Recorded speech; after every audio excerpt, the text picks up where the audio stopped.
that I hope that everybody is able to see this screen. So we were reading about the temple architecture and sculpture. We have seen various temple art forms in various temples.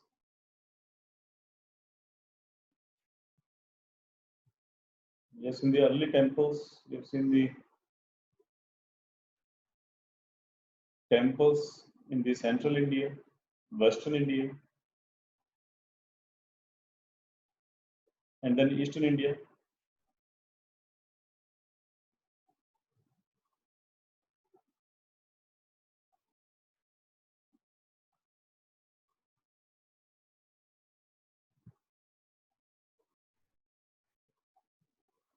And now today we will start, and then we have seen Temple of Hills.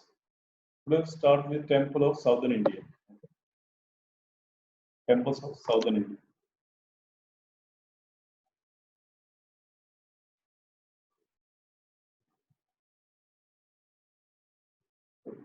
कल आप लोगों को homework दिया था क्या मैंने? मुझे याद आ रहा है कुछ ऐसे कुछ होमवर्क दिया हो मैंने. No? Whatever ये होमवर्क आप नोट कर लिए करो, जैसे कि आज मैंने आप लोगों के इंडेक्स देखने के लिए बोला. ओके, कल आप लोग बताना, मेरे को भूल भी जाऊँ तो हमको बताना कि इंडेक्स क्या थे. Okay, so this you will start with South Indian temple style. Okay, and as we know that in history also we have read that there are two kind of temple styles in India. One is the Nagara style and other is the Dravidian style, and that is a different thing, that within a one style there is a some local addition, that there is a sub styles. जैसे कि हम लोगों ने ओडिशा का पढ़ा था, Odisha temple architecture is, or Kalinga architecture is a sub style of Nagara. Okay, Nagara style. जैसे हम लोगों ने देखा कि उन्होंने शिखर को वो द्यूल बोलते थे, and that duel was also for थोड़ा सा उसमें चेंजेस ये आ गए थे कि वो सिलेंडर की तरह दिखता था. जैसे हमने देखा थोड़ा सा पहले वर्टिकल जाता है एकदम से वो कर्व होता है, तो वो थोड़ा सिलेंडर की तरह दिखता था. तो ये एक थोड़ा सा एक वेरिएशन था नगारा स्टाइल, नगारा स्टाइल से ये जो ओडिशा का जो स्टाइल था, कलिंगा का जो स्टाइल था. Okay, but in Dravidian style there was a completely transformation of this Nagara style. Okay, so this is a different style of temple architecture. Okay. जैसे कि ये देखो, ये जो मीनाक्षी टेम्पल एक साथ में दिख रहा है, इसको इन सब से हम लोग पढ़ने वाले हैं बाद में. ये जो मीनाक्षी टेम्पल आपको दिख रहा है, ये आप बताओ आप लोग कि ये किस तरह का शिखर है? Yes, anybody?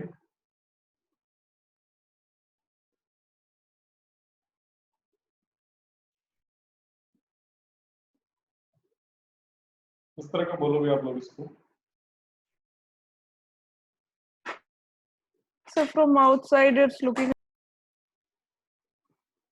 I didn't get your voice. इसमें स्टॉप हो गया आई थिंक आपकी voice. So from outside decoration it looks like from Sana, but it might be Rekha Prasad. Actually अभी आप ओडिशा वाले स्टाइल में जाओ थोड़ा सा, है ना, तो ये थोड़ा सा डिफरेंस आया था यहाँ पर, बिकॉज ये द्रविडियन स्टाइल है, ये साउथ इंडियन स्टाइल है, तो इसको आप वैसे नहीं कर सकते. हमने थोड़ा सा ओडिशा के जो दो स्टाइल पढ़े थे, हमने पिड्डा द्यूल और जो लास्ट में बेताला द्यूल पढ़ा था. देखो तो बेताला द्यूल ऊपर जाके ऐसे कर्व सा हो जाता है, वैसे ही यहाँ पर एक वैगन टाइप का वो दिख रहा है ऊपर कर्व हुआ है. और जैसे कि ये जो खाखरा या बेताल, हाँ खाखरा या बेताला की तरह ज्यादा दिख रहा है, है ना. तो ये जो खाखरा बेताला की तरह है इनफैक्ट जो पूरा आर्किटेक्चर है, तो उससे मिलता जुलता है. थोड़ा सा मैं ऐसे विजुअलाइज कराने के लिए आपको पूछ रहा था ये. सो आगे चलते हैं. So we'll start with the Dravida or South Indian temple style. Unlike the Nagara temple, the Dravida temple is enclosed within a compound wall. Because as we have seen in Nagara style, there was no this boundary wall. Although in Odisha there is a sub-style of Nagara, there was a boundary wall. But on an average in Nagara style there was no boundary wall or gateway. But in Dravidian temple of architecture, there is a compound wall. तो उस temple के बाहर एक चार दीवार जिसको हम लोग बोलते हैं, तो कंपाउंड वॉल रहती है. ओके, एंड उसमें बीच में बहुत सारे लॉफ्टी बहुत बड़ा बड़ा गेट रखते हैं, जिसको हम बोलते हैं gopuram. Okay, GOPURM, gopuram. So these gopuras are the lofty gates of the temples. Okay, and the shape of the main temple tower known as vimana. तो जैसे जिसको हम लोग शिखर बोलते थे उसको ये लोग बोलते हैं विमान। सो this in Nagara style this thing is called Shikhara. इस पूरे को हम लोग बोलते थे शिखर इन नगारा स्टाइल, और यहाँ पर इस चीज को बोला जाता है विमान। ओके, इसके आगे ड्राइंग भी है, हम लोग देखेंगे अभी थोड़ी देर में। So in Tamil Nadu is like a stepped pyramid, और ये पिरामिड की फॉर्म में होता था। ओके, ऐसे स्टेप्ड पिरामिड, ऐसी तरह से आपको ड्रॉ करके दिखा दूंगा। ये स्टेप्ड पिरामिड की फॉर्म में होता था। Okay, that rises up geometrically rather than curving Shikhar in northern India. तो नॉर्दर्न इंडिया में एक तरह से कर्व होता था, इस तरह से कर्व होता था, लेकिन यहाँ पर स्टेप फॉर्म में होता था। Okay, this step and this are the steps like एक स्टेप्स होते थे, और उसको पिरामिड फॉर्म भी बोलते हैं। उससे जैसे कि मिशर का पिरामिड है वो भी स्टेप फॉर्म में रहता है। ओके, तो ऊपर जाके बिल्कुल वहां पर वो एक पॉइंट बन जाता है, तो नीचे इसका बेस बड़ा होता है। Okay, this vimana is an step like structure like a pyramid. Okay, and in northern India this is called शिखर। तो जो नॉर्दर्न इंडिया का शिखर है वो साउदर्न इंडिया में जाके बन जाता है विमान, उसकी शेप भी अलग हो जाती है। It's not a curve. So in the southern Indian temple, the word shikhar is used only for the crowning element at the top of the temple, which is usually shaped like a small stupika or an octagonal cupola. This is equivalent to the amlak and kalash of the northern Indian temples. तो जो नगारा style का जो अमलक और कलश था वो southern India में जाके बन जाता है शिखर। मैं भी थोड़ा सा कंफ्यूजिंग लगे आप लोगों को। okay? तो मैं दोबारा बोलता हूँ। जस्ट ए सेकंड, ये ड्राइंग खोल लेते हैं, भी आई थिंक ये ज्यादा आपको विजुअल होगा। ये द्रविडियन टेम्पल की आपको आर्ट दिखा रखी है। ओके, ये तो गोपुरम होगी जो कि गेटवे है, ये बाउंड्री वॉल है टेम्पल की, एक एलिवेशन दिखा रखा है टेम्पल का। And these are the mandaps, praying halls, and this is a the main temple. ये बीच में गर्भगृह है। सो अभी यहाँ पर गर्भगृह बोल रहे हैं हम लोग, और गर्भगृह के ऊपर बनाया गया विमान, जिसको कि नॉर्दर्न इंडिया में बोला जाता था शिखर। नॉर्दर्न इंडिया का जो शिखर है उसको बोलते हैं यहाँ पर विमान। और वहां पर देखो ऐसे कर्ड होता था, ऐसे कर्ड होता था, हमने ऐसे स्टेप नहीं दिखाए कभी नॉर्दर्न इंडियन नगारा स्टाइल में। लेकिन यहाँ पर क्या बन गया, step like structure like a pyramid. देखो इस तरह से स्टेप लाइक स्ट्रक्चर बनाना है आपको एग्जाम में। ओके, तो जो नॉर्दर्न इंडिया का शिखर था वो यहाँ पर आके बन गया विमान, और जो नॉर्दर्न इंडिया का अम्लक और कलश थे वो यहाँ पे आके बन गए शिखर। ओके, तो इस चीज के ऊपर वाले जो क्राउनिंग एलिमेंट है इसको यहाँ पर द्रविडियन टेम्पल आर्किटेक्चर में क्या बोलते हैं, शिखर। ओके, एंड ये जो बेसिकली जनरली ये एक कुपोला कुपोला टाइप का एक बेसिकली फॉर्म में ये रखते हैं। ओके, जिसकी ड्राइंग में शायद में भी आप लोगों से कम विजिबल हो रहा हो। Just a second,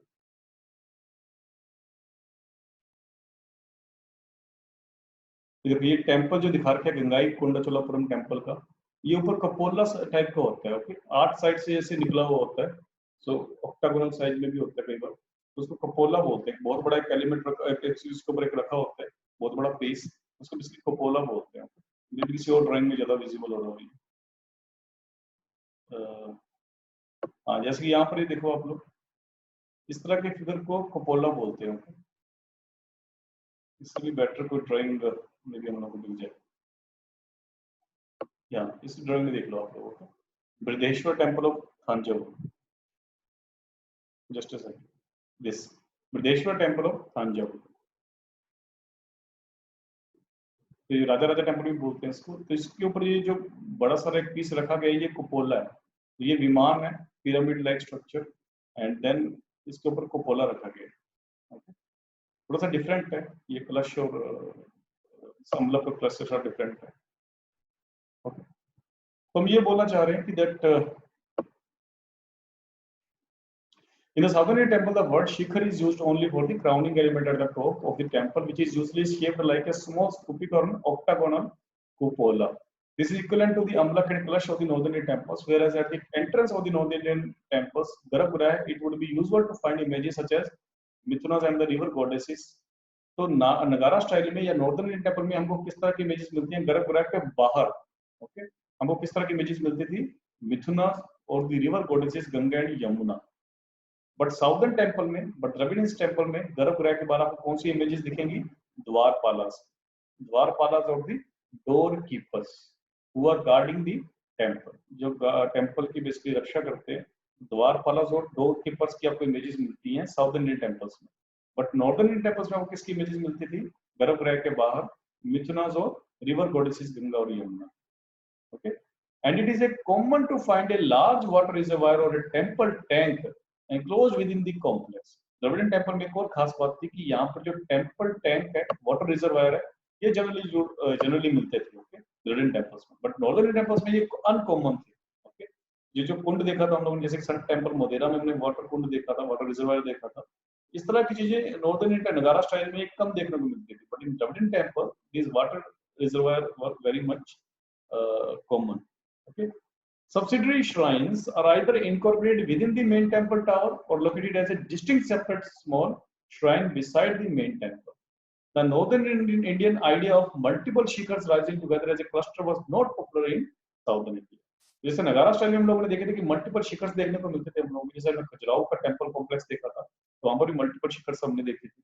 okay, in Odisha also we have seen there are multiple shikhars, like जैसे पूरी टेम्पल के आसपास देखे थे हमने multiple शिखर्स. But in the southern Indian temple, this was not a trend. This was not a trend to have a multiple shikhars. Okay, generally यहाँ पर एक ही tower होता था. At some of the most sacred temples in southern India, the main temple in which the Garbhagriha is situated has in fact one of the smallest towers. जो main temple, the temple, multiple temples बने भी हुए हैं complex में, तो जब सबसे main deity होगा तो वो सबसे smallest शिखर होगा, उसके नीचे पड़ी होंगी इनफैक्ट. लेकिन जो नॉर्दर्न इंडिया में हमारा क्या प्रेसिडेंट है कि जो सबसे बड़ा टावर होगा उसके नीचे मेन विजिबिलिटी होगी. ओके, बिकॉज इसमें क्या था कि टाइम के साथ उसी जगह पे लोगों ने टावर मंदिर और बना दिए. ओके, लेकिन जो सबसे पुराना मंदिर होता है वो शिखर से सबसे छोटा होता है. जो भी नया मंदिर बनेगा उसका टावर वो उससे और बड़ा बना देते थे. ओके, तो ऐसा माना जाता था कि जो सबसे छोटा टावर है इसका मतलब सबसे पुराना होगा, और वहां पर जो मेन भगवान बेसिकली मेन टेम्पल वही है. ओके, साउदर्न इंडिया में ये सब प्रचलन है, पर जो नॉर्दर्न इंडिया में टावर है जानबूझ के मल्टीपल टावर्स एक साथ बनाते थे ताकि जो मेन डिटी है उसको बड़े टावर के नीचे रखेंगे, जो सब्सिडी डिटीज है उसको छोटे टावर के नीचे रखेंगे. लेकिन साउदर्न इंडिया में ऐसा नहीं था. Okay, so this is because it's usually the oldest part of the temple. With the passage of time, the population size of the town associated with that temple would have increased and would have become necessary to make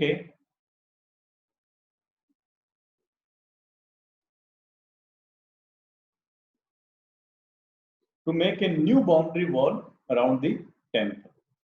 This would have been taller than the last one, and its gopurams would have been even loftier. So, for instance, the Srirangam temple in Tiruchirappalli has as many as 7 concentric rectangular enclosure walls, each with gopurams. Okay, जैसे Srirangam temple का इन्होंने example दिया, जैसे जैसे as पास होती रही, जैसे population increase होती रही टाउन की, जैसे जैसे नए डायनेस्टीज आते रहे, उसी तरह से इन्होंने क्या किया कि टेम्पल के साइज बड़ा करते रहे. जैसे एक बाउंड्री वॉल बना दी, फिर एक और बाउंड्री वॉल बना दी, उस बाउंड्री वॉल के आगे फिर एक और बाउंड्री वॉल बना दी, और जो टेम्पल्स भी मल्टीपल टेम्पल्स बनाते रहे ये लोग. ओके, तो एक ही टेम्पल में मल्टीपल शिखर्स नहीं होते थे, इनफैक्ट पूरा पूरा टेम्पल से मल्टीपल होते रहते थे उस जगह पे. ओके, तो फिर एक टेम्पल कॉम्प्लेक्स बन जाता था. That was a differentiation between this Nagara style and Dravidian style. Okay, तो ये एग्जांपल इन्होंने दिया in fact Srirangam temple in Tiruchirappalli का. The outermost is the newest with the tower right in the center house in the Garbhagriha is the oldest. तो जो सबसे छोटा tower होता था वो इनफैक्ट ओल्डेस्ट होता था, वो मेन गर्भगृह होता था जिसको दर्शन करते हैं. ओके, अब ये श्रीरंगम टेम्पल के बाद थोड़ा सा देख लेते हैं हम लोग.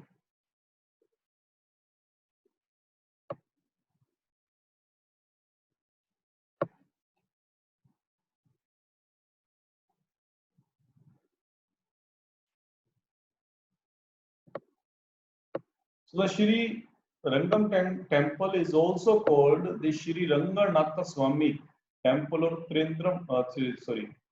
Tirurangam is a Hindu temple dedicated to the Ranganatha, a reclining form of the Hindu deity Mahavishnu located in Shri Rangam, Tiruchirappalli, Tamil Nadu, India.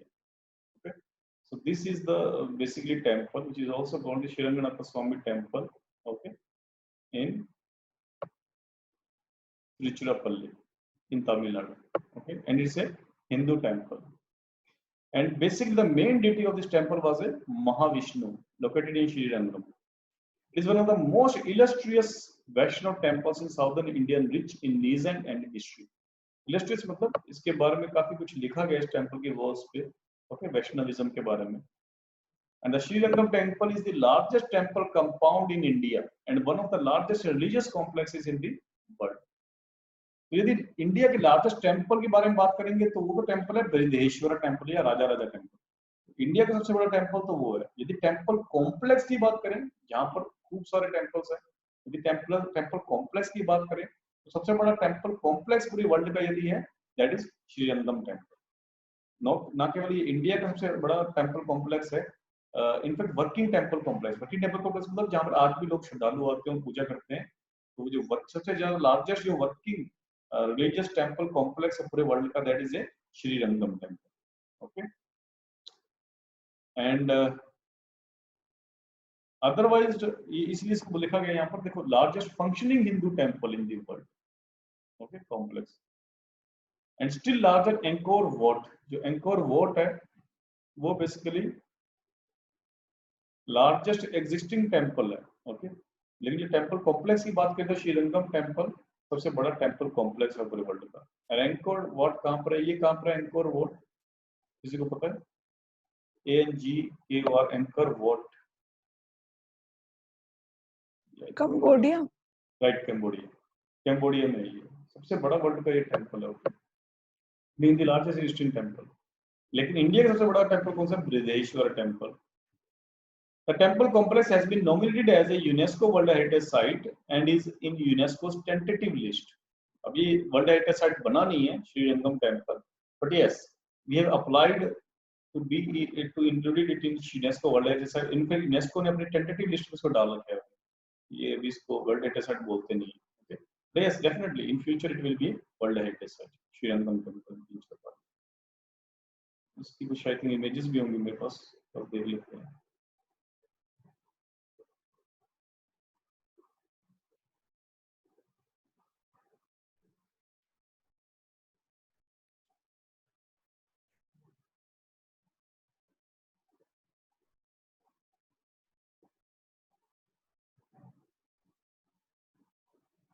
So ये रंगनाथ स्वामी टेम्पल है तिरुचिरापल्ली में, तमिलनाडु में. ओके, कुछ मीनाक्षी टेम्पल की तरह ही शेप है इसकी. ओके, तो देखिए यहाँ पर कितने स्कल्पचर्स बना रखे हैं बाहर टेम्पल के. Okay, very much decorated. देखिए इसके बाद बहुत बड़े बड़े टावर भी बना दिए गए हैं उसके बाद. This is the main temple.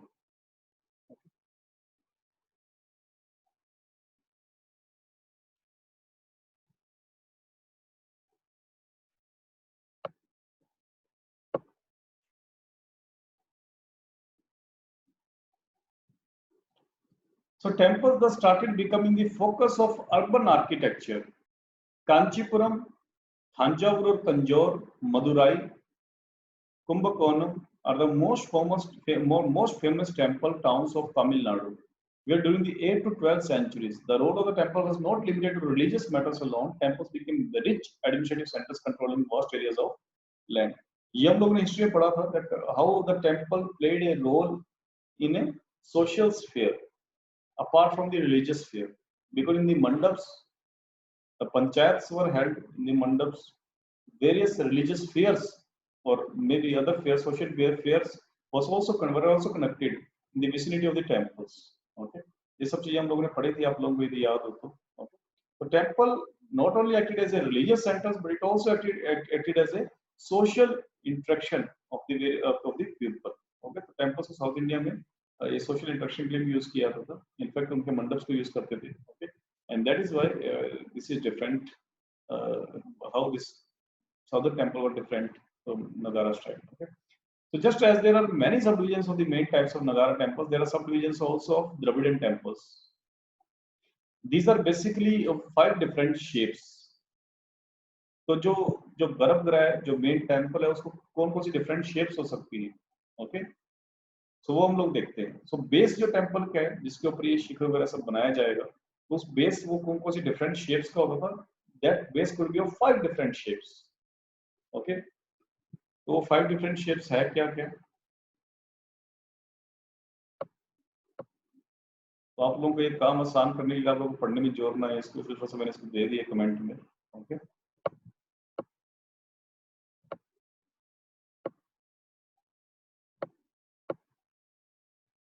So one is square और कुट्टा और कटुसरा। या तो शेप स्क्वायर शेप में हो सकता है, तो उसको साउदर्न इंडिया में कुट्टा या कटुसरा भी बोलते हैं। ओके, दैट मीन्स कुट्टा और कटुसरा मीन्स स्क्वायर शेप, जो गर्भगृह है वो स्क्वायर शेप का है। सेकंड शेप क्या हो सकती है? रेक्टेंगुलर, और रेक्टेंगुलर को साउथ इंडिया में शाला और आयत सरा भी बोलते थे। आयत तो आप समझते हो, जिसमें भी हिंदी मीडियम के जो स्टूडेंट्स उनको पता है कि आयत क्या होता है। तो आयत इज बेसिकली रेक्टेंगुलर ओनली, उसको साउथ इंडिया में शाला भी बोलते थे। ओके, या फिर थर्ड एक और फॉर्म हो सकती है एलिप्टिकल। एलिप्टिकल और गज पृष्ठ। गज पृष्ठ मतलब जो हाथी के ऊपर ऐसे उभरा हुआ पार्ट होता है। ओके, हाथी का जो उभरा हुआ पार्ट होता है, उसकी पीठ जो होती है उसको बेसिकली गज पृष्ठ बोलते हैं। और एलिफेंट बैक्ड, इंग्लिश में लिखा हुआ है देखो, एलिफेंट बैक, उस फॉर्म में जो बेसिकली बनाया जाता था। और वृत्तायत, इसको वृत्तायत भी बोलते थे। Same as wagon vaulted shape, जो वैगन वॉल्टेड शेप हमने देखा था, बैम्बू की शेप या वैगन वॉल्टेड शेप, उसकी तरह शेप है, उसको गज पृष्ठ भी बोल सकते हैं, इसको एलिप्टिकल भी बोल सकते हैं। उस तरह की शेप है। यदि कोई बेसिकली ये जो टेम्पल है, गर्भगृह है, तो उसको बेसिकली, या इसको हॉर्सशू शेप भी बोलते हैं, horseshoe shape, sorry. Entrance facade usually called nasi. जो ये जो टेम्पल है इसके साथ with a horseshoe shaped entrance facade usually called nasi. तो जो इसका टेम्पल का एंट्रेंस है, यदि वो इस तरह का है, यू शेप्ड का, हॉर्सशू शेप्ड, ओके, जैसे चैत्य हॉल्स भी होते थे, तो उस तरह की शेप को बेसिकली ये जो एंट्रेंस गेट होते हैं इनको नासी बुलाया जाता था। तो याद रखना कि ये जो इलिप्टिकल और गज पृष्ठ है, ये तो गर्भगृह टेम्पल की शेप है, इसलिए जो उसका एंट्रेंस है, उसका गेट है, यदि वो हॉर्सशू शेप का, तो उसको बोला जाता है नासी। Okay, NSI. और फोर्थ जो टाइप का जो टेम्पल्स थे वो थे सर्कुलर और वृत्त, इसको हिंदी में वृत्त बोलते हैं, सर्किल को ऑब्वियसली हम जानते हैं। एंड और ऑक्टागोनल, ऑक्टागोनल को बेसिकली अष्टसरा बोलते हैं। Okay? तो ये 5 तरह के टेम्पल्स देखने को मिलते हैं साउथ इंडिया में। Generally speaking, the plan of the temple and the shape of the Viman were conditioned by the iconographic nature of the consecrated deity. So it was appropriate to build a specific type of temples for specific type of icons. It must, however, be remembered that this is a simplistic differentiation of the subdivisions. Several different shapes may be combined in specific periods and places to create their own unique style. Okay, so they are saying that as per the need, as per the type of icon, the temple structure also has been changed. तो सबसे पहले जो temple construction south India में किए तो वो थे Palwas. So first of all we will see the temples constructed by the Palwas. Okay, because we are reading about the southern Indian temples, and the foremost dynasty which created the southern Indian temples were the Palwas. So Palwas became active in the Andhra region from the 2nd century CE. इसकी हम लोग history देख चुके हैं, I think last to last class में. Okay, so Palwas were entered into the southern Indian history to the 2nd century CE, particularly in the Andhra Pradesh region, and moved south to settle in Tamil Nadu. तो उसके बाद ये तमिलनाडु में भी settle होने लग गए. Okay, so Pallava ruled about the large area from Andhra Pradesh to Tamil Nadu. Their history is better documented from the 6th to 8th century. So early history was that not that common, but the 6th to 8th century history was well written. Okay, when they left many inscriptions in stone and several monuments. Their powerful kings spread their empire to various parts of the subcontinent, at times reaching the borders of Odisha. So borders of Odisha तक उनका जो empire था वो reach करता था, and their links with the Southeast Asia were also strong. So these Pallava rulers have their link with the Southeast Asian nations also. Although they were most Shaivite, that means ज़्यादातर जो Pallavas थे वो शिव भगवान को मानते थे. Several Vaishnav shrines also survived from their region. Okay, but they have also constructed the Vaishnav temples, and there is no doubt that they were influenced by the long Buddhist history of the Deccan. So they are also influenced from the Buddhist history. So their early buildings their early buildings, it is generally assumed, were rock cut while the later ones were structured. जो पहले उन्होंने शुरू में temples बनाए थे वो rock cut temple बनाए थे, बाद में लेकिन उन्होंने स्ट्रक्चर टेम्पल बनाना स्टार्ट कर दिया। स्ट्रक्चर टेम्पल मतलब स्टोन को इकट्ठा करके स्टोन से जो टेम्पल बनते हैं, ओके। बाद में उन्होंने स्ट्रक्चर टेम्पल ज्यादातर बनाए, and these structure temples are more famous. However, there is a reason to believe that structural buildings were well known even when rock cut ones were being excavated. The early buildings are generally attributed to the reign of Mahendravarman I, a contemporary of the Chalukyan king Pulakesin II of Karnataka, okay. तो उनका जो एक तो famous king है वो था महेंद्र वर्मन, जो कि कंटेम्पररी था किसका, Pulakeshin second. And who was Pulakeshin second? Yes, who was Pulakeshin second?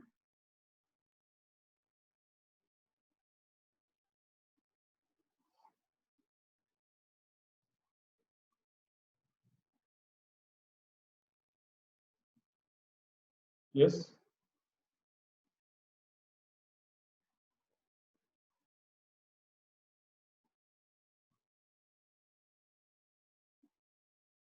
कुछ याद आ रहा है आपको? Tripartite struggle,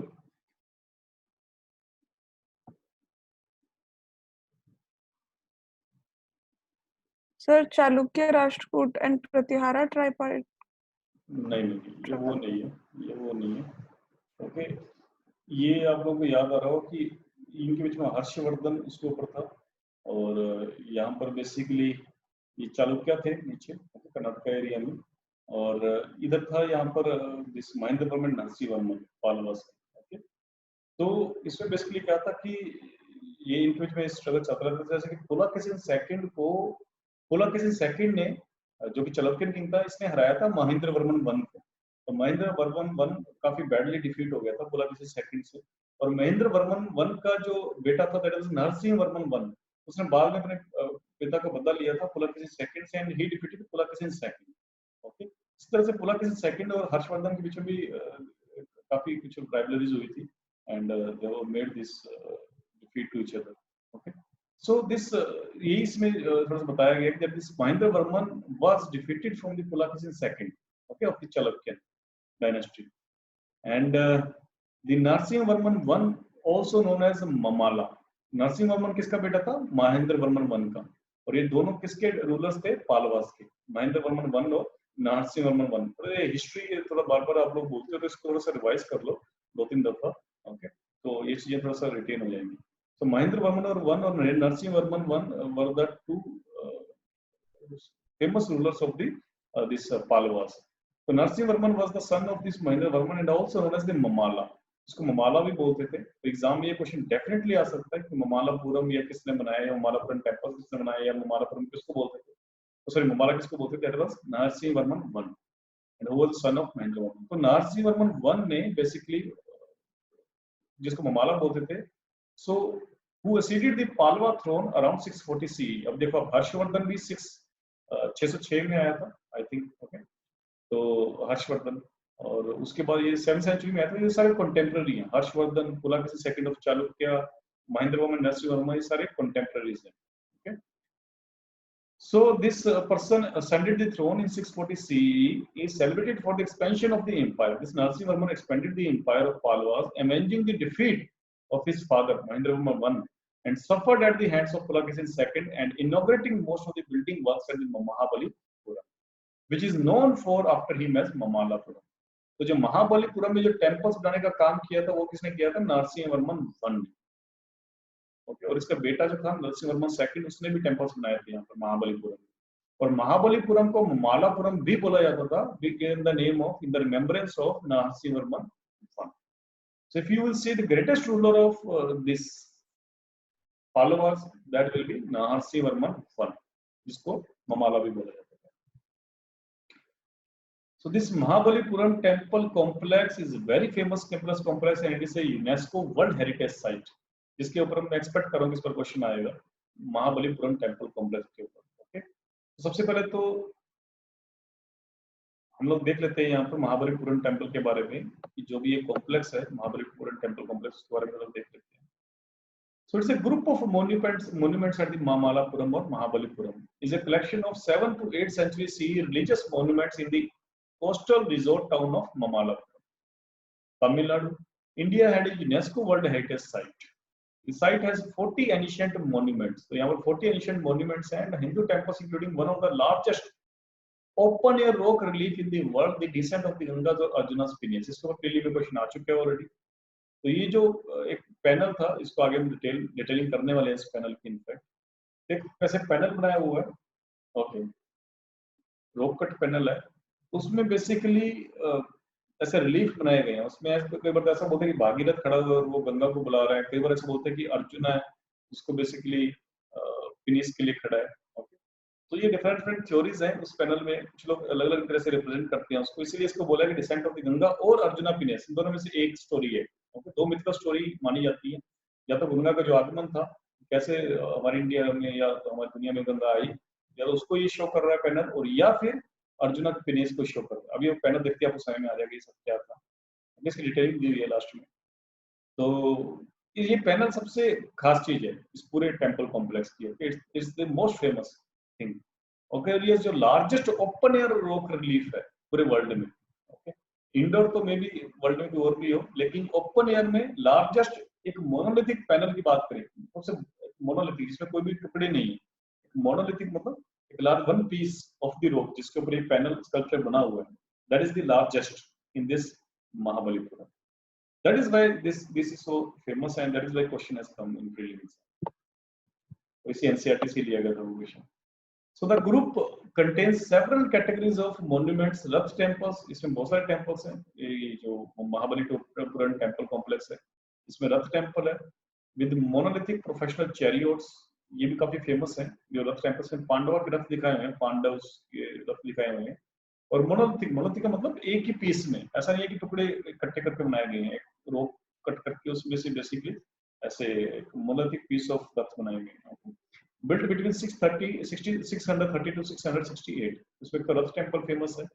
and mandapa viharas, cave temples with narratives from the Mahabharata and Shaivic Shakti and Vesta inscriptions in number of Indian languages and scripts. Rock reliefs, stone cut temples built under 695 to 722.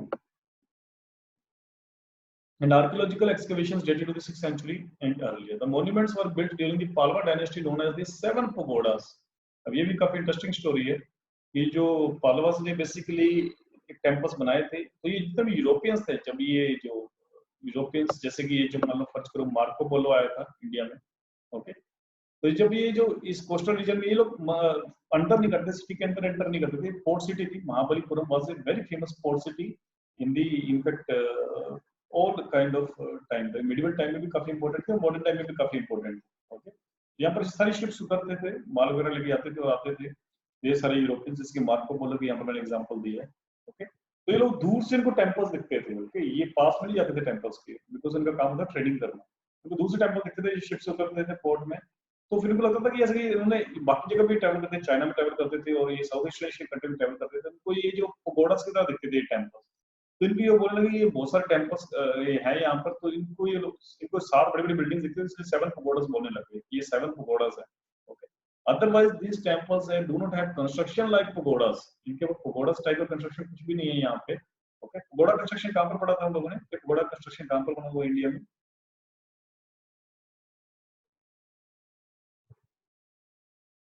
Last class में देखा था हम लोगों ने. Yes,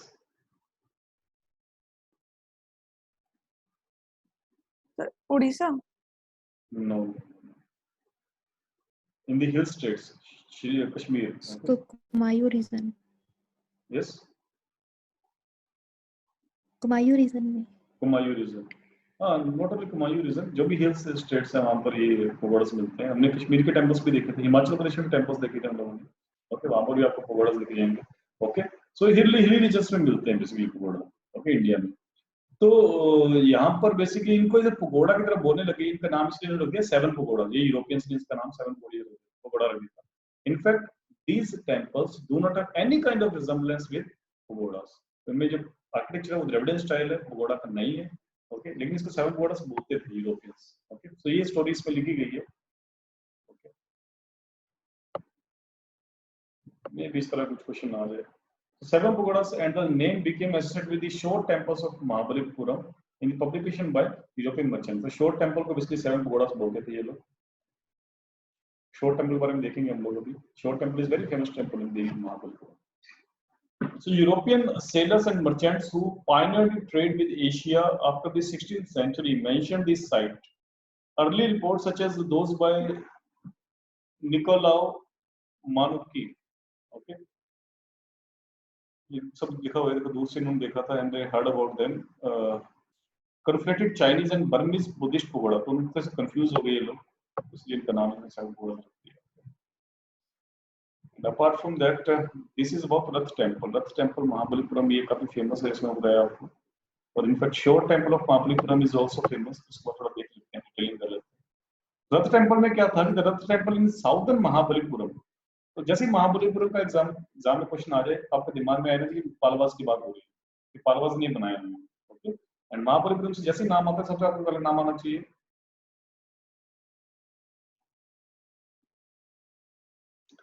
I think there was connection problem, मैं दोबारा से repeat करता हूं इस चीज को। सो रथ temple is very famous in the Mahabalipuram. तो रथ महाबलीपुरम जैसे नाम आ जाए आपके दिमाग में आना चाहिए कि पालवास से आप रिलेट किया करो इसको, okay. And Mahabalipuram is also called Mamalapuram, and that is why you need to remember the name of Narasimhavarman I, because Mamala उन्हीं का नाम था, okay? And फिर जो नरसिंहवर्मन I था, उनके जो बेटा था नरसिंहवर्मन II, इन दोनों ने टेम्पल्स बनाए हैं यहाँ, okay? शुरुआत नरसिंहवर्मन I ने की थी, and the shore temple was made by the Narasimhavarman II. इसकी हम बात करेंगे अभी। So Rath temple in southern Mahabalipuram are carved in the shape of chariots, okay? तो रथ बनाए गए हैं, chariots बनाए गए हैं रथ टेम्पल में, और वो किसके चैरियट्स हैं? पांडवास के। The best known for 5 monolithic structures projecting above the beach, known as the 5 Raths or the Pandava Raths in the Mahabharata. The Pandavas are 5 brothers and their common wife Draupadi. Although the symbolism and grouping of the temples have led to these popular names, they are neither true Raths nor dedicated to the Pandavas. They are temples dedicated to the deities and concepts of the Shaivi, Vaishnavi and Shakti traditions of Hinduism. ऐसा ये कहते हैं कि इसको पांडवा तक बोला जाता, but ये है नहीं पांडवा के रथ, okay?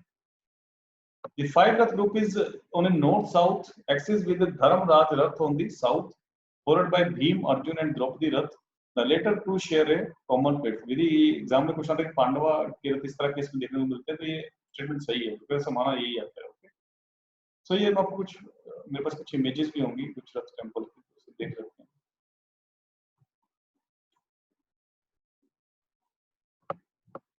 These are the 5 Raths. या इनफैक्ट इस बुक में भी एक इमेज दी हुई है।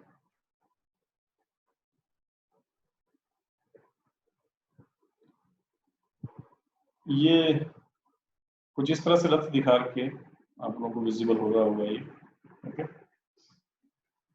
सो these are the rathas, okay. तो उसी कुछ फॉर्म में बनाने की कोशिश की हम लोगों ने, तो it's a basically Rath temple.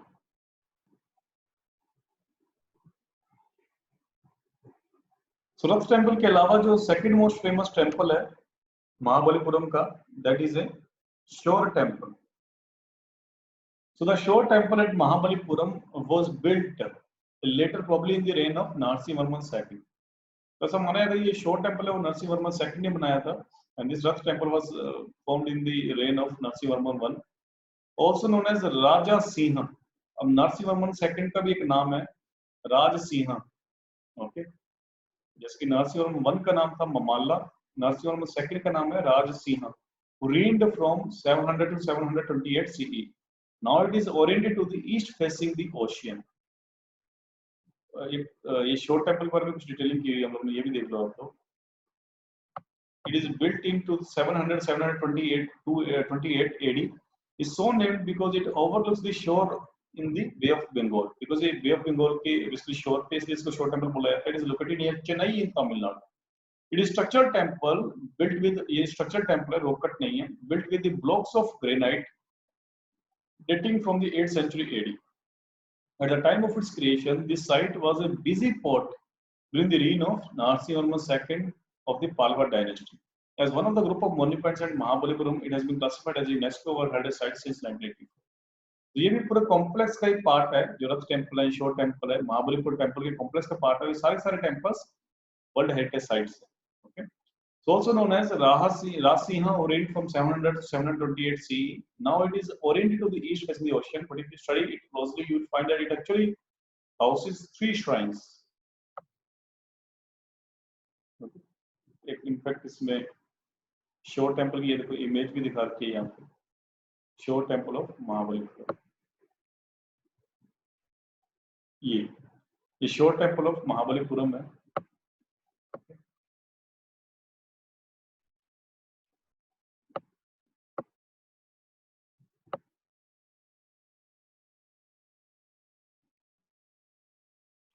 ये भी 5 रथ्स की भी एक इमेज इस बुक में भी दे रखी है, 5 रथ्स ऑफ द महाबलीपुरम टेम्पल।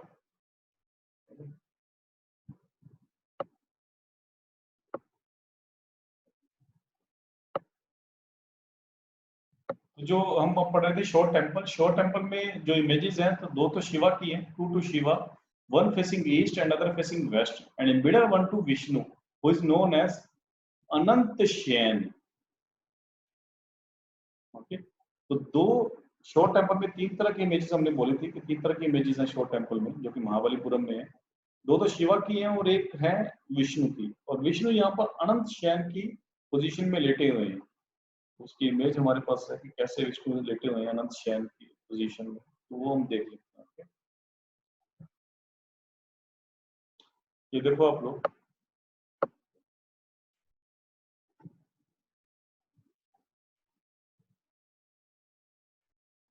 ये शेषनाग है, और शेषनाग को बेसिकली तकिया बनाया हुआ है, और इसके ऊपर विष्णु भगवान लेटे हुए हैं, और थोड़ा इंक्लाइंड है इनकी बॉडी, है ना, जैसे हम तकिए में सोते हैं तो हमारी बॉडी इंक्लाइंड हो जाती है, उसी तरह से इंक्लाइंड है। And this position is called शेष शयन, सॉरी अनंत शयन। ओके, अनंत शयन, तो ये अनंत शयन की इमेज है बेसिकली। ओके, इसको याद रखना आप लोगों ने। And he is Vishnu.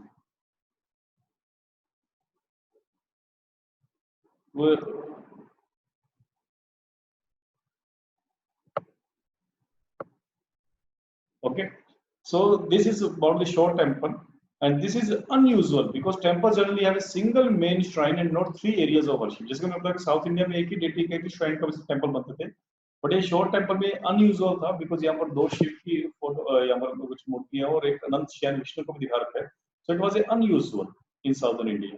So this shows that it was probably not originally conceived like this, and different shrines may have been added at different times. तो ऐसा मानते हैं कि ये ऐसा शुरू में शुरुआत में कंसीव नहीं किया था कि ऐसा ही हम करेंगे, but this different images have been formed in different times and modified perhaps with the change of patterns. जो इनके जो पैटर्न्स थे उन्होंने अपने हिसाब से यहाँ पर इमेजेस बनवाए। So in the compound there is evidence of a water tank, as we said that water tank is very common in southern temples, and an early example of a gopuram and several other images. Sculptures of the bull Nandi, Shiva's mount line the temple walls, and these along with the carvings on the temple's lower walls have suffered severe disfiguration due to erosion by salt water letting air over the centuries. तो कहते काफी इसमें इरोड भी हुआ है temple. ये यहाँ पर नंदी भी देखने को मिलता है, आप लोगों को बुल देखने को मिलेगी। Nandi is a Shiva's mount because it's basically a Shiva temple, so Shiva का माउंट पे नंदी मिलेगा आप लोगों को यहाँ पे। ओके, लेकिन काफी चीजें डिसफिगर भी हुई है यहाँ पर टेम्पल में, जो लोअर वॉल्स हैं काफी डिसफिगर हो गई है। Okay, just because of this, जो यहाँ पर विंड्स जो बहती है, जो सी ब्रीज आती है, वो that is A salty.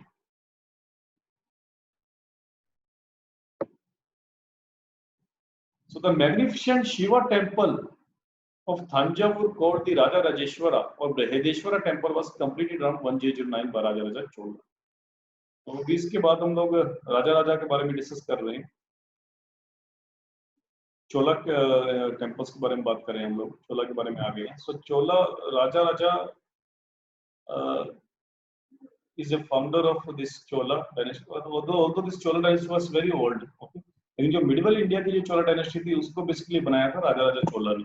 Okay, सो ये राजारेश्वर टेम्पल भी बोलते हैं इसको, थांजावुर टेम्पल भी बोलते हैं इसको, ओके, बृहदेश्वर टेम्पल भी बोलते हैं इसको, थांजावुर टेम्पल भी बोलते हैं और राजारेश्वर टेम्पल भी बोलते हैं। Okay, all this three are same. Okay, और ये सबसे बड़ा टेम्पल है इंडिया का। and it is the largest and tallest of all Indian temples. Temple building was prolific at that time, and over 100 important temples of the Chola period are in a good state of preservation. So Palwas temple की से ज़्यादा ये basically अच्छी condition में है जो चोला temple बनाए थे because ये latest stages में बने थे temples, okay? And there are 100 of temples which are made by these Cholas. In fact, Cholas were known for the temple construction. काफी temple बनाए थे, काफी grande temple बनाए थे Cholas ने, and many more are still active shrines, bigger in scale than anything built by their predecessors, the Palwas, Chalukyas, Pandyas. The Cholas temples pyramidal multi-storied Vimana rises a massive 70-meter structure topped by monolithic Shikhar which is known as octagonal dome-shaped स्तूपिका. तो जो उनके temples तो काफी massive होते थे, काफी बड़े होते थे, काफी multi-storied होते थे, एंड जो उनका शिखर होता था, जो बेसिकली क्राउनिंग एलिमेंट है विमान का, वो octagonal शेप में होता था और एक ही सिंगल पीस होता था बहुत बड़ा सा, ओके, और डोम शेप होता था और स्तूपिका भी बोलते थे उसको. Okay, it is in this temple that one notices for the time two large gopurams, gateway towers with an elaborate sculptural program which was conceived along with the temple. Huge Nandi figures dot the corners. जो Brihadeshwara temple है ये भी भगवान शिव के लिए माना जाता है, भगवान शिव के लिए बनाया गया. So huge Nandi figures dot the corners of the shikhar, and the kalash on the top by itself is about 3 meters and 8 centimeters in height. Hundreds of stucco figures decorate the vimana. Although it is possible that some of these may have been added only during the Maratha period and did not always belong to the Chola period. The main deity of the temple is Shiva. The Budeshwar temple की जो main deity है वो क्या है? Shiva. Who is shown as a huge lingam. Okay, शिवलिंग है बहुत बड़ा यहाँ पे. Set in a two-storied sanctum. Two-storied sanctum. The walls surrounding the sanctum have extended mythological narratives which are depicted through painted murals and sculptures. तो ये थांजावुर temple का आपको लोगों को इमेज भी दिख रही होगी यहाँ पे स्टेज साइड में, जो चोलास ने बनाए थे. Okay, so this is a Thanjavur temple, of Brihadeeswara temple और राजारेश्वर टेम्पल. थांजावुर एक प्लेस है, यहाँ पर बृहदेश्वर टेम्पल बनता है, ये बोलते हैं इसको, ये राजा टेम्पल बोलते हैं, it's very last temple Cholas ने बनाया था. इसको ये सब पढ़ेंगे हम लोग. ये जो मीनाक्षी टेम्पल वगैरह ये आप लोग खुद भी देख सकते हो. ये मीनाक्षी टेम्पल वगैरह ये नायक्स ने बनाए थे बाद में, यहाँ के जो चोला के बाद जो नायक्स आए थे उन्होंने पढ़ा था, उन्होंने ये मीनाक्षी टेम्पल बनाया था. एंड गंगाई कोंडा चोलापुरम ये किसने बनाया था? Just who was Gangai Konda Cholapuram by the way, किसी को याद है? I think 2 classes back. Rajendra Chola. Right, Rajendra Chola. Rajendra Chola को गंगाई कोंडा चोलापुरम बोला जाता था because Rajendra Chola reached to as far as this Ganga. Okay, Ganga तक वो पहुंच गए थे अटैक करते हुए, इसलिए राजेंद्र चोला को ही गंगाई कोंडा चोला बोला जाता था. गंगाई कोंडा चोला. ओके, कोंडा मतलब जीतने वाला, गंगा के रीजन को जीतने वाला चोला, दैट इज राजेंद्र. ये हम आई थिंक डिस्कस कर चुके हैं, क्लास में डिस्कस कर चुके हैं सब चीजें. गंगाई कोंडा चोलापुरम मतलब वो सिटी जिसको बेसिकली गंगाई कोंडा चोला ने जीता है. ओके, तो वहां पर राजेंद्र चोला ने टेम्पल्स बनाए थे. So Gangai Konda Cholapuram is a famous temple that is made by the Rajendra Chola. Rajendra Chola is the son of this Raja Raja Chola. Okay, उसी का बेटा था राजा राजा चोला. सो ये तो साउथ इंडियन टेम्पल्स हो गए, ओके, जो बेसिकली इसमें है. एंड इसके अलावा फिर हम ये जो पैनल है जिसमें बताया था, मैं आपको क्वेश्चन आया था, उस पैनल की डिटेलिंग कर लेते हैं हम लोग. ओके,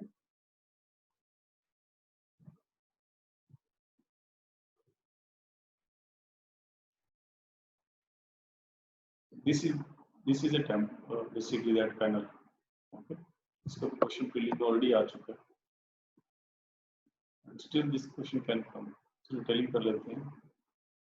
देखो ये वो पैनल है जो अर्जुना फिनांस के बात करते हैं हम लोग. ऐसा जूम करके देखने की कोशिश करते हैं हम लोग.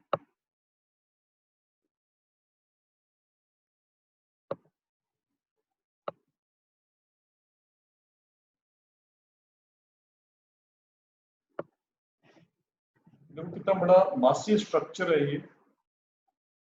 ओके, काफी मासिव स्ट्रक्चर जिनको बस मोबाइल में देख रहे हैं वो लोग फर्दर जूम कर सकते हैं इसको। इनफैक्ट डेस्कटॉप में भी ऑप्शन होता होगा इसको जूम करने के लिए। सो वट एवर, तो इसकी कुछ पिक्स वगैरह आप बाद में देख लेना इसको, और फटाफट से देख लो। ये जो बीच में कुछ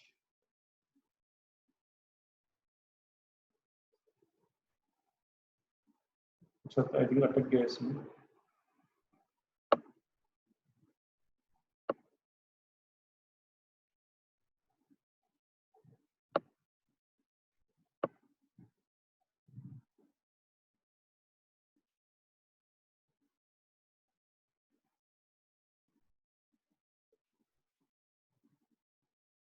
रीपन करता हूँ मैं। ओके,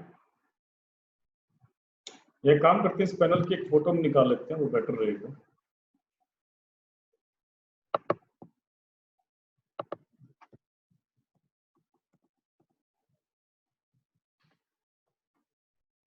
इनफैक्ट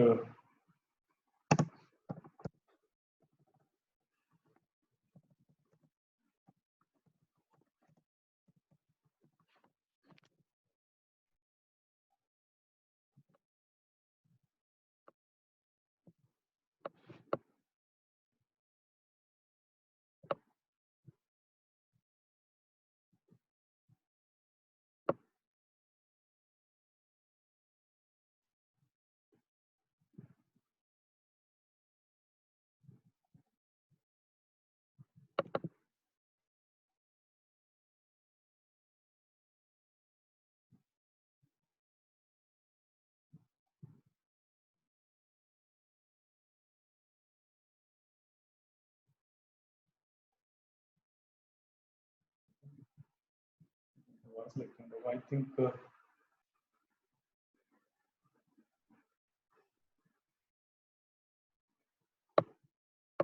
अभी आप लोगों को इमेज दिख रही होगी, इसको मैं आप लोगों को जूम करके दिखाता हूँ।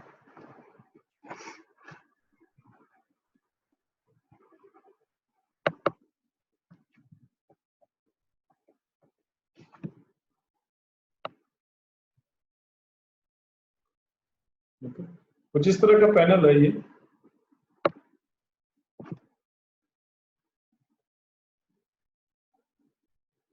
ये बीच में जो पैनल है इसके बीच में गंगा का फ्लो हो रहा है। ये देखो, ये जो बीच में दिखा रखे हैं ये गंगा का दिखा रखे हैं कि कैसे गंगा अर्थ के ऊपर आ रही है।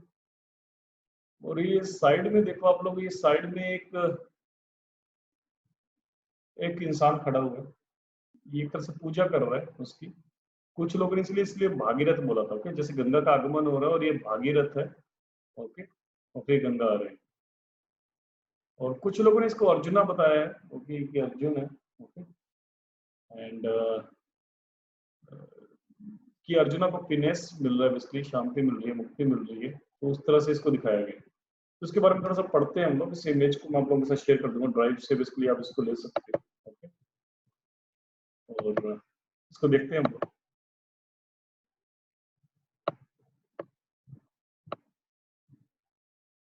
This is the image basically. यहाँ पर ये ज्यादा क्लियर है, इस पैनल में जो पीडीएफ फाइल है इसमें ज्यादा क्लियर है, एनसीईआरटी की है।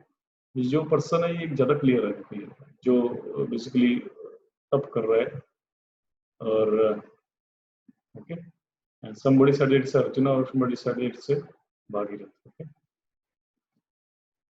इसके बारे में ड्रिलिंग करते हैं पहले। इसमें काफी चीजें हैं। इसमें एक तरह साइड में बीच में गंगा भी दिख रही है, कुछ और भी चीजें दिख रही है। तो ये कहीं पर कुछ लिखा नहीं है कि ये एग्जैक्टली हो क्या रहा है। तो ये लोगों ने अलग अलग अपना जजमेंट लगाया कि ये हो रहा होगा। कुछ लोगों ने लगाया कि यहाँ पर गंगा यहाँ पर बह रही है, बिकॉज यहाँ पर वाटर भी बहता था। ओके, क्योंकि यहाँ पर इस तरह से इसको बनाया गया था। देखो यहाँ पर वाटर भी फ्लो होता था, इस जगह को इसलिए छोड़ा गया और यहाँ पर इसको यहाँ पर इमेज भी बना दी। एक तरह से रिप्रेजेंटेशन है वाटर का। ओके, तो ऑब्वियसली ये काफी जब सब लोगों ने इसको गंगा की तरह इसको देखा। ओके, सब लोगों ने अपना इंटरप्रिटेशन दिया, अपना अपना बेसिकली इसमें व्यू दिया। सो विल सी इसमें क्या लिखा हुआ है। ओके,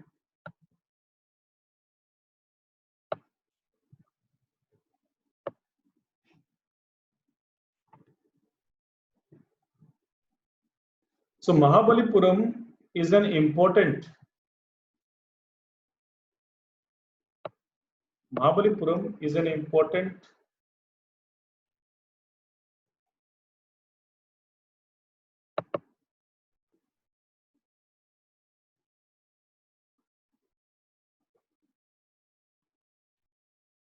अभी कुछ लेटर्स कट रहे हैं आप लोगों के, तो इसको मुझे दोबारा से ओपन करना पड़ेगा।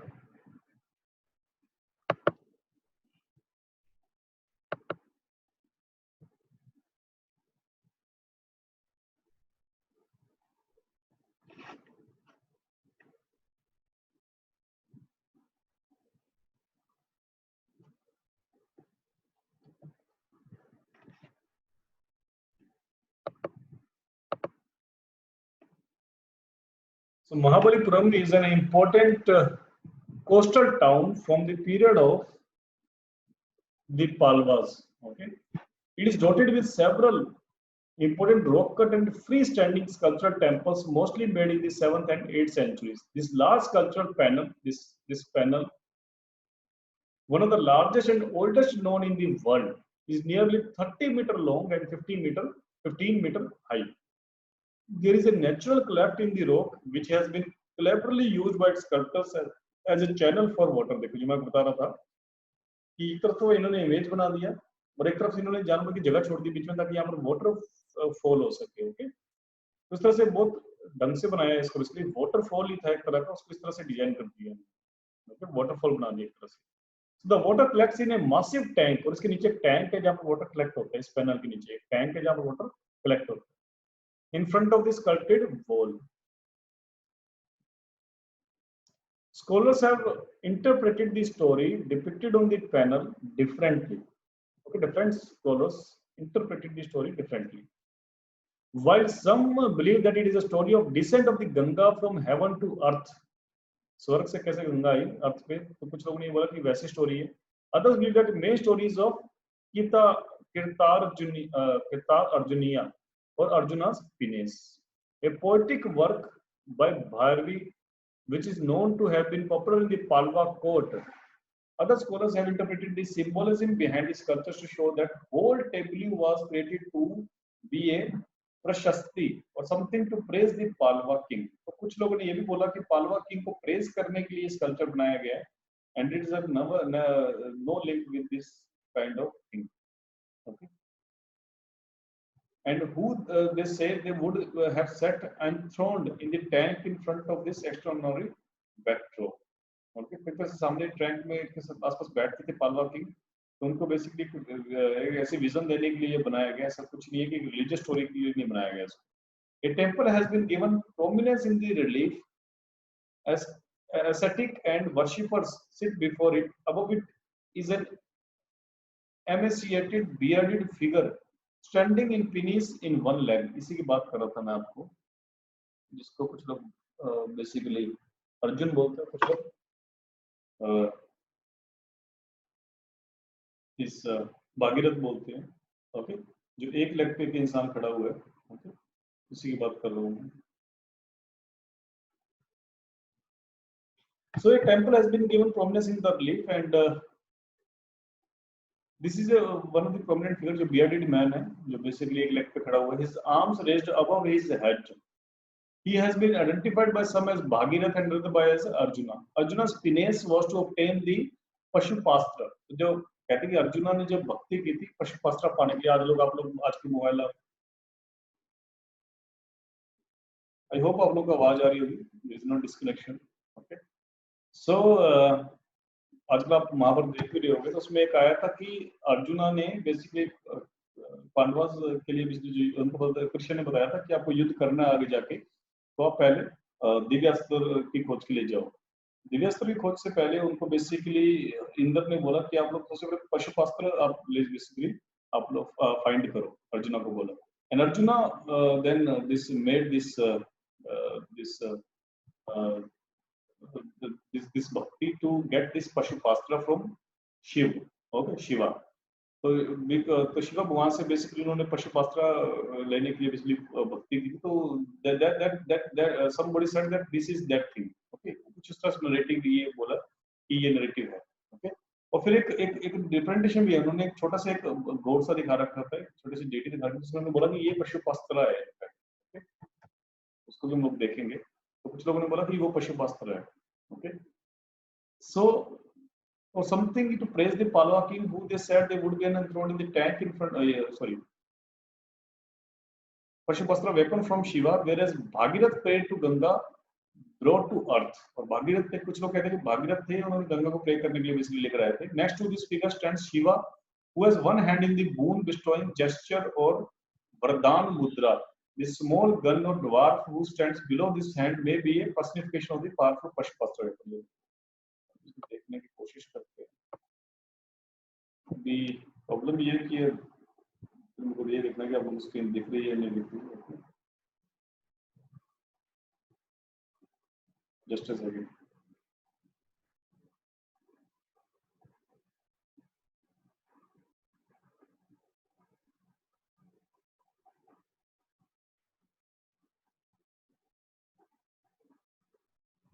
तो भी आप लोग ये देखना कि इसमें आप लोगों को स्क्रीन दिख रही है नहीं दिख रही है. ओके, तो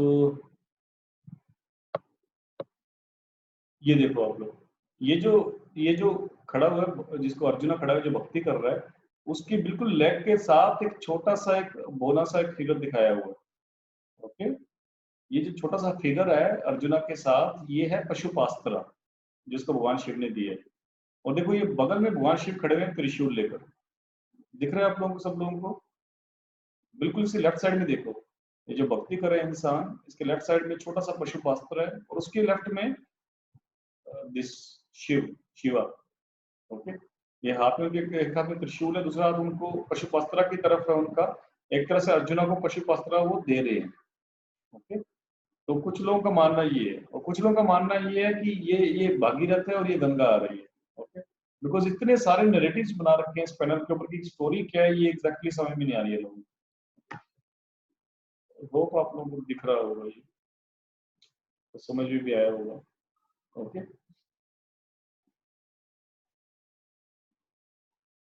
so next two figure stand Shiva is one, ये तो हो गया. Okay,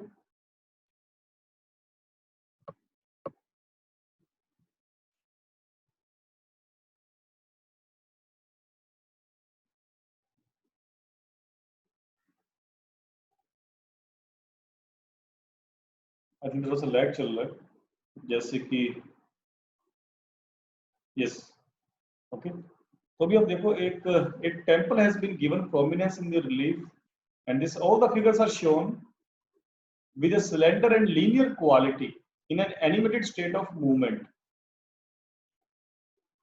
Apart from humans and flying celestials, there are several naturalistically carved birds, animal as well. इसमें काफी नैरेटिव्स बनाए गए हैं. एलिफेंट भी देखा था मैंने बड़ा सारा, तो बर्ड्स भी बने हुए हैं यहाँ पे.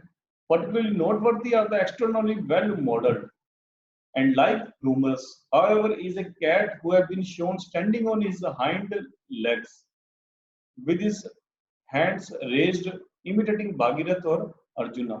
Close examination, however, reveals that this cat is in fact a symbolic device. He is surrounded by rats which are unable to disturb him from his pinnace. Perhaps this is a metamorpho used by the artist to show how Arjuna's Bhagirath's pinnace was, who is also standing still undisturbed by the surrounding. तो obviously कोई यदि भक्ति करता है तो उसको disturb करने के लिए काफी एलिमेंट्स आते हैं, ऐसा दिखाते भी है रामायण महाभारत में. जब भी कोई भक्ति करता है तो उसको डिस्टर्ब करने के लिए काफी आते हैं. यहाँ पर ये कह रहे हैं कुछ कैट्स और रैट्स भी हैं जो इसको डिस्टर्ब करने के लिए उसके आए हुए हैं. अभी इसको ढूंढने की कोशिश करते हैं, मिलता है तो. ओके, जैसे कि ये देखो यहाँ पर कुछ एनिमल्स दिखा रखे हैं यहाँ पे इस फिगर के आसपास. ओके, जैसे ये एक एनिमल है, ऐसे यहाँ पर कुछ बर्ड्स है. तो ये कैट्स और रैट्स एग्जैक्टली क्या है यहाँ पर, ये आप लोग बेसिकली बाद में देख लेना इसको जूम करके. ओके, व्हाटएवर, उसको डिस्टर्ब करने के लिए काफी एनिमल आए हुए हैं, but yes he is not disturbed by anyone. Okay, and he got its Pashupastra if he is Arjuna. Okay, so that's basically the story of this panel, and everybody has interpreted in a different way. Okay, so this is it with this panel. Okay, and this is with this art and culture class also. So if you have any doubt or any suggestion, you can tell me that now. Yes, anything you want. So tomorrow there is a test or not? Yeah, definitely. Tomorrow there is no class, no test. तो कल आप लोगों को of है और लेकिन आप उसको अच्छे से यूज करो. ओके, सारा रिवीजन करो एंड नेक्स्ट टाइम जब मैं कुछ आपको डाउट्स पूछूं, आई मीन क्वेश्चन पूछूं, तो आप लोगों को आना चाहिए. सारी चीजें रिवाइज करो जितना हो सके, आप लोग मैक्सिमम रिप्लेस करो. आई होप कि अब तक तो आपका काफी सिलेबस रिवाइज हो भी गया होगा। जस्ट पॉलिटी इकोनॉमिक्स ये सब रिवाइज हो गया आप लोगों का, हिस्ट्री पॉलिटिकल इकोनॉमिक्स ये सब क्या बचे अभी?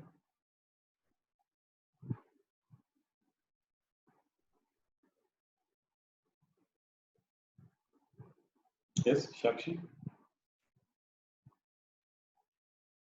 तो पॉलिटिक्स रिवाइज हो गया, इकोनॉमिक्स बाकी है मेरा, और हिस्ट्री में मॉडर्न हिस्ट्री का थोड़ा सा बाकी है। ओके। और अमन के लिए भी स्पेसिफिकली बोलूंगा मैं कि अभी थोड़ा सा इसको आप आ जाओ उस मोड में, ओके, यदि आपका कोई एग्जाम नहीं है तो, बिकॉज अभी आपके पास में भी यदि एग्जाम लेट हो जाता तो आपके लिए बहुत अच्छी अपॉर्चुनिटी है, बिकॉज आपका रिवीजन के टाइम मिल जाएगा सारा। And everybody, in fact another everybody is writing exam this year, so everybody should give his best, his और best. So we will discuss such things day after tomorrow, okay, Monday.